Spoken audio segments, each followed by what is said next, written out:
Health education and environmental studies. ये BPEd first sem की first unit है, यानी इस सब्जेक्ट की हेल्थ एजुकेशन और इन्वायरमेंटल स्टडीज की। इसमें पहली unit mainly upon definition, AIIMS, objective, dimension, spectrum, determinant, principle of health education, method of health education पढ़ेंगे। तो मेनली इंटरनल वगैरह एग्जाम वगैरह में एक दो सवाल तो यहाँ से आ ही जाते हैं। सबसे पहले तो अपन पढ़ेंगे हेल्थ एजुकेशन की डेफिनेशन। तो ये WHO की डेफिनेशन है वैसे, तो इसको याद ही कर लेना क्योंकि आगे भी काम ही आएगी ये हर जगह। कहीं भी हेल्थ को डिफाइन करना तो यही डेफिनेशन दे देना क्योंकि WHO ने दी है। Health is a state of complete physical mental और सोशल वेलबींग, यानी फिजिकली मेंटली आदमी फिट होना चाहिए, not merely the absence of disease और इन्फॉर्मिटी, यानी कोई बीमारी नहीं होनी चाहिए। अगर ये ज्यादा टेक्निकल लगे तो तुम तो कुछ नहीं उसमें लिख देना कि हेल्थ यानी हेल्दी आदमी वो होता है जिसको कोई बीमारी नहीं हो, वो रोजमर्रा अपना कोई काम कर सके, कोई भी काम बिना कुछ बीमार हुए कोई भी काम कर सके आसानी से, अपना खुद का काम, वो हेल्दी होता है आदमी। बस कोई बीमारी ना हो उसको, फिजिकली मेंटली आदमी सही होना चाहिए। अपनी लैंग्वेज में भी लिख सकते हो, लेकिन अगर ये याद रहे तो बढ़िया। ये WHO की डेफिनेशन। उसके बाद में AIIMS objective of health education. अब इसमें क्या होगा एम्स और ऑब्जेक्टिव, यानी अपन हेल्थ एजुकेशन क्यों पढ़ रहे हैं, क्या होगा। अपन हेल्थ एजुकेशन पढ़ रहे हैं तो अपन को पता होगा कौन सी बीमारी कैसे होती है, कौन सी बीमारी कैसे नहीं होती है, क्या खाएंगे तो हमारे शरीर के लिए अच्छा रहेगा। तो अब इसके वही है एम्स और ऑब्जेक्टिव। क्या होगा, to encourage people to adopt new health promoting lifestyle, यानी वही है अपनी लाइफ स्टाइल को चेंज करने के बारे में अपन को इंकरेज करेगा, नई नॉलेज देगा। नई नॉलेज तो देगा ही जब कुछ अपन हेल्थ एजुकेशन के बारे में पढ़ेंगे, तो कोई नई बीमारियों के बारे में पढ़ेंगे कि भाई ये करने से वो वाली बीमारी हो जाती है, ये नहीं करना चाहिए, वो नहीं करना चाहिए, जो भी ज्ञान नया मिलेगा। यानी फिर है कि अर्ली डायग्नोस ऑफ डिजीज, कोई बीमारी हो रही है तो अपन को सिम्टम्स पता होंगे उसके, तो पहले ही पता चल जाएगा कि मेरे को ये बीमारी होने वाली है। अगर 1 महीने से खांसी चल रही है तो अपन को पहले पता चल जाएगा, ये हेल्थ एजुकेशन का फायदा हो जाएगा। वही है एम्स और ऑब्जेक्टिव में। इंप्रूव हेल्थ, सेम ही बात हो गई, सबसे पहले यही लिख देना, इंप्रूव हेल्थ करेगा। फिर है to motivate people to change, वही सेम ही बात है घुमा फिरा के। अब मेरी जो वीडियो बना रहा था उसको भी हंसी आ गई बीच में क्योंकि ये सेम ही चीजें बार बार वापस आ रही है। एक्चुअली ये एम्स और ऑब्जेक्टिव में वही चीजें है, सेम ही, कुछ नहीं है। एक तो इंकरेज करता है अपन को अपनी लाइफस्टाइल चेंज करने के लिए, नई हेल्थ। अब इसमें क्या है, नई प्रैक्टिसेस, वही है लाइफस्टाइल ही नई प्रैक्टिसेस होती है। नई नॉलेज, वही नई नॉलेज आएगी तो अपनी लाइफस्टाइल चेंज होगी, नई लाइफस्टाइल चेंज होगी तो अपनी हेल्थ इंप्रूव हो जाएगी, बस। और एक ये पॉइंट इंपॉर्टेंट है, utilization of available health services. कुछ हेल्थ सर्विसेज अपन को अवेलेबल होती है लेकिन फिर भी अपन उनका यूज नहीं करते क्योंकि अपन को पता ही नहीं होता है। डायमेंशंस कुछ नहीं, 4 डायमेंशंस होते हैं अपने हेल्थ के।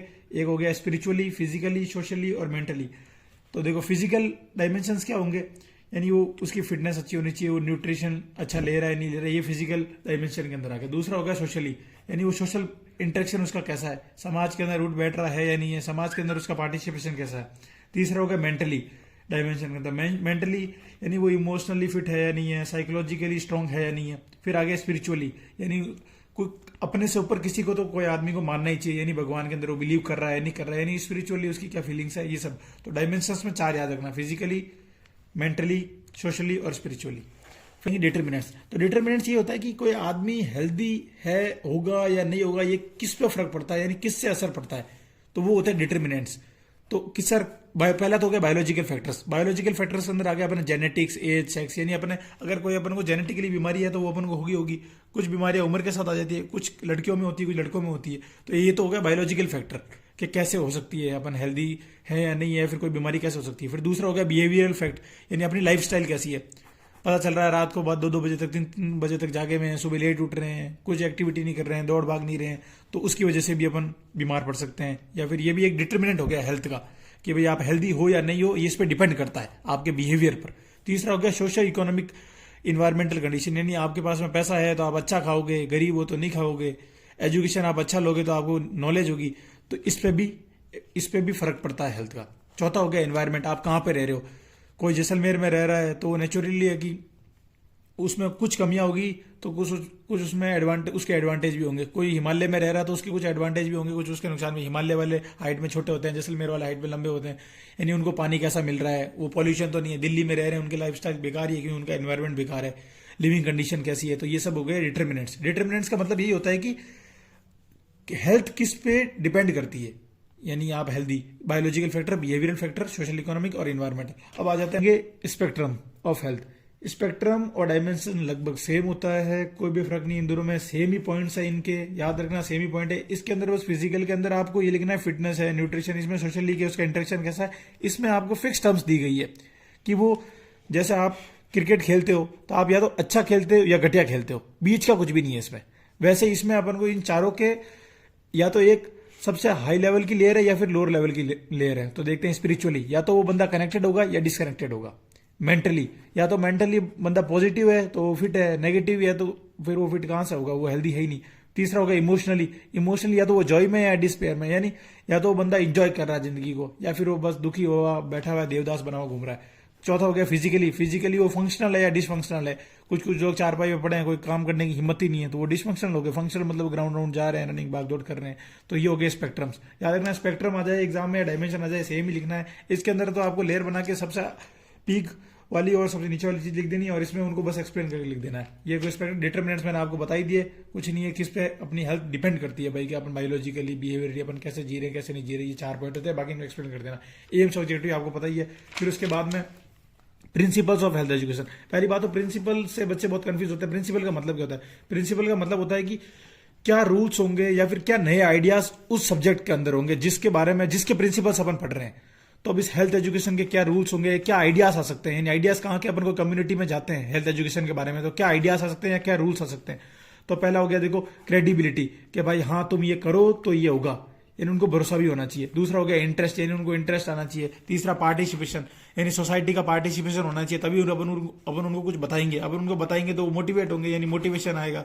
फिर कंप्रेhension, उनको डिटेल के अंदर बताएंगे कोई भी चीज के बारे में, कोई बीमारियों के बारे में बताएंगे। रीइंफोर्समेंट, वही खाने पीने का लेके। लर्निंग बाय डूइंग, यानी हम खुद, अब जा रहा है कोई मोटा सा आदमी, पता चला खुद फिट है ही नहीं, वहां जाके छीके जा रहा है, तो यानी पहले खुद करो, उससे वो बंदे भी सीखेंगे। तीसरा हो गया फीडबैक, यानी उनसे भी पूछेंगे आपके यहाँ पे क्या हाल चाल है, जो भी आपके कोई टीम गई है तो क्या बताया क्या नहीं बताया, ये सब प्रिंसिपल ही हो गए। फिर लीडर्स, अब उनमें से किसी एक को लीडर भी बताना पड़ेगा कि तुम्हें ना कुछ उनको टास्क दे दिया कि तुम्हें ये काम करना है, सैनिटरी से रिलेटेड हो गया या फिर पोलियो से रिलेटेड हो गया। नर्सिंग वाले करते ही हैं, हमेशा जाते ही हैं, नर्सिंग वाले के एनसीसी वाले भी जाते ही हैं। फिर हो गया सेटिंग अ गुड एग्जाम्पल, वही सेम अपना वाला ही लर्निंग बाय डूइंग, और ये दोनों सेम ही है। तो प्रिंसिपल्स का मतलब ये हो गया कि अपने क्या आइडियाज आ सकते हैं, क्या रूल्स हो सकते हैं, यानी क्या जो भी इस हेल्थ एजुकेशन के अंदर अपन कहीं जा रहे हैं, किसी मिशन पे जा रहे हैं मान लो, और वहां पे क्या क्या फैक्टर्स होंगे, वो सब ये होते हैं। फिर आ जाता है अपन मेथड ऑफ हेल्थ एजुकेशन, यानी हेल्थ एजुकेशन को कैसे पढ़ाया जा सकता है, कैसे पढ़ाया जाता है। इसमें 2 अप्रोच होती है, एक तो इंडिविजुअल अप्रोच होती है, एक ग्रुप अप्रोच होती है। इंडिविजुअल अप्रोच मतलब सिंगल टू सिंगल, एक आदमी से एक आदमी। तो कैसे हो सकता है, या तो पर्सनल कॉन्टैक्ट, यानी मेरे को कोई बीमारी होगी, मेरे को कुछ पूछना, मैं डॉक्टर को सीधा फोन कर दिया, ये हो गया पर्सनल कॉन्टैक्ट। एक हो गया होम विजिट, यानी होम विजिट से आप ये भी सकते हो, या तो आप डॉक्टर के घर चले गए या डॉक्टर आपके घर आ गया, दोनों में सेम ही बात है। तो ये तो होगी इंडिविजुअल अप्रोच। दूसरी होगी ग्रुप अप्रोच। ग्रुप अप्रोच मतलब आप क्लास के अंदर लेक्चर ले रहे हैं, जैसे आपको कॉलेज में कोई पढ़ा रहा है तो वो लेक्चर ले रहा है, तो एक लेक्चर से आप 30-40 बंदों को पढ़ा सकते हो। सेमिनार वही सेम ही है, लेक्चर और सेमिनार। फिर आ गया ग्रुप डिस्कशन, ऐसे 10-12 जने बैठ गए गप्पे मार रहे हैं, ऐसे खाने से ये होता है, ये खाने से ये होता है, तो ये सब हो गया ग्रुप डिस्कशन में। पैनल डिस्कशन में भी यही हो गया, लेकिन इसमें क्या है, गेस्ट बुलाते हैं, 5-6 गेस्ट बुला लिए, फिर डिस्कशन चल रहा है। ये हो गया कॉन्फ्रेंसेस। अब देखो कॉन्फ्रेंसेस और वर्कशॉप सेम ही होता है लगभग, लेकिन कॉन्फ्रेंसेस में क्या होता है, खाली दिखाया जाता है कि ये ऐसे करना होता है, ऐसे करना होता है। वर्कशॉप में आपको सिखाया भी जाता है करके, ठीक है ना। जैसे मान लो आपको इंजेक्शन देना सिखा रहे हैं, कॉन्फ्रेंस में तो बस बताएंगे ऐसे इंजेक्शन देना होता है। वर्कशॉप में आपको खुद बोलेंगे लो इंजेक्शन दो, तो ये हो गया वर्कशॉप, ये हो गया कॉन्फ्रेंस। दूसरा रोल प्लेइंग, आपको पता ही है आजकल के बच्चे तो रोल प्लेइंग सब जानते ही हैं क्या होता है, और नहीं जानते तो गूगल कर लेना, सब आ जाएगा।